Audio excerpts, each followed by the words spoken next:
Catastrophe. That's the word, isn't it? A word you wouldn't expect to hear when we're talking about therapy, a place supposedly built for healing. And yet, when it comes to avoidant men, it often is exactly that. A catastrophe, unfolding quietly, session by session, until all that remains is a man retreating further into himself, and a partner left bewildered, asking, "What happened? Why did therapy make him worse?" Today, we explore why avoidant men don't get better in therapy, and more importantly, why dragging him into that chair may just unravel the very thing you're trying to protect. You see, avoidant men are not what they seem. Oh no, not at all. On the surface, they appear calm, competent, controlled, a fortress really. Responsible men, good men, the sort you'd trust with the car keys, the taxes, the life savings. But crack the shell, and you won't find nothing.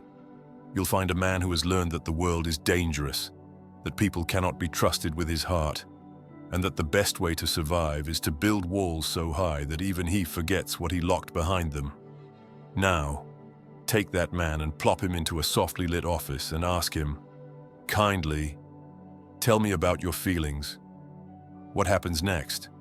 He panics, but silently, politely, like a gentleman. And then, he shuts down. Therapy, as it's commonly practiced, is the worst possible environment for many avoidant men. And why? Because therapy asks them to do precisely what they've spent their entire lives avoiding. It says, open up, be vulnerable, trust me. And for them, that's like asking a man who's never swum a day in his life to dive headfirst into the Mariana Trench, and to pay $150 an hour for the privilege. And the worst part, you, yes, you, might be the one sending him there, thinking it's the solution. How many times have I heard someone say, if he just goes to therapy, it'll fix him? Ah, if only life were that tidy. But therapy, as the system stands, wasn't designed for this kind of man. Avoidant attachment isn't an emotional disorder, you see. It's not a clinical diagnosis. It's not something you can treat like the flu.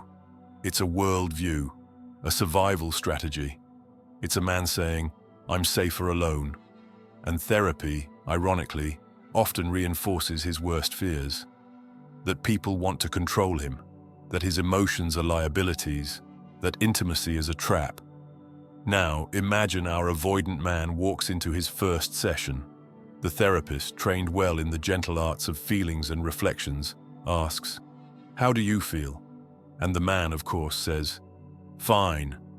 "No, really," the therapist presses. "How do you feel?" And now the man is thinking, why does this person want me to say something that can be used against me? Because that's how his mind works. Survival mode, remember. And by the third session, if he hasn't bolted, he's perfected the art of nodding silently, pretending to listen, while plotting his exit strategy.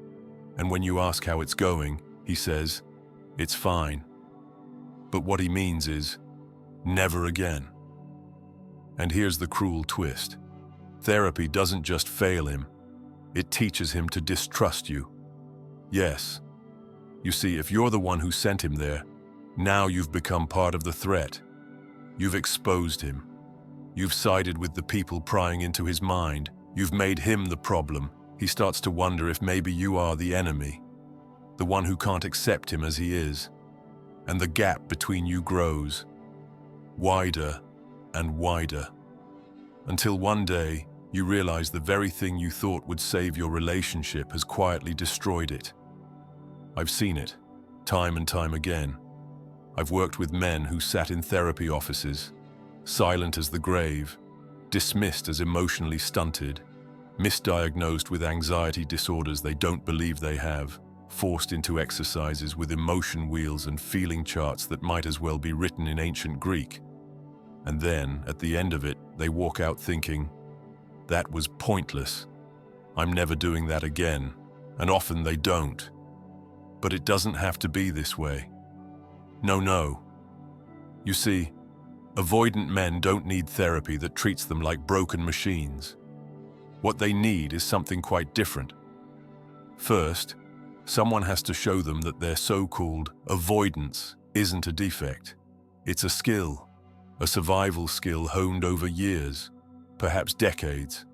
It's what allowed them to succeed in business, to stay calm under pressure, to handle chaos when others collapse. And now, they must learn that survival isn't enough. Now, they must learn to live. And how do you teach a man who has only known war what peace looks like? Gently, carefully, without forcing it. You say, you don't have to give up your armor. You just need a place to put it down for a while. You show him that connection doesn't have to mean surrender, that intimacy doesn't have to mean exposure, that love doesn't mean loss of control. You don't do it with ultimatums. You don't do it with emotional ambushes. You do it by inviting him into a new possibility. You show him, patiently, what fulfillment feels like. You remind him of the loneliness he's been living with, even if he's called it freedom. You speak his language, practical, logical, risk-based. You don't ask him how he feels. You ask him what's working and what's not. You show him the cost of the life he's built alone and the rewards of one built together. And when he's ready, because it must be his choice, you hand him the right tools. Not a therapist asking him to sob about his childhood on a couch, but knowledge, structure, a path forward rooted in facts, patterns, and tangible change. You let him learn at his own pace, in his own way, without judgment, without control. And suddenly, the walls begin to lower. Not because you tore them down, but because he decided to open a door. So, no, avoidant men don't get better in therapy. At least not in the therapy most of them are offered, but with the right approach, the right guidance, and the right partner. They can become extraordinary. They can build lives they never dreamed were possible. And perhaps, if you're patient and wise, you'll be standing beside him when he does. And that, my friend, is the real work. Not forcing him into the chair, but walking beside him until he's ready to sit down himself. Now, shall we continue?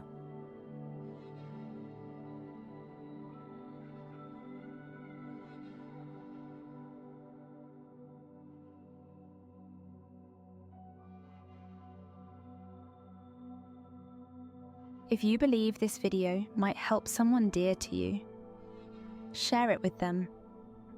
A small gesture on your part could mean the world to a friend in need.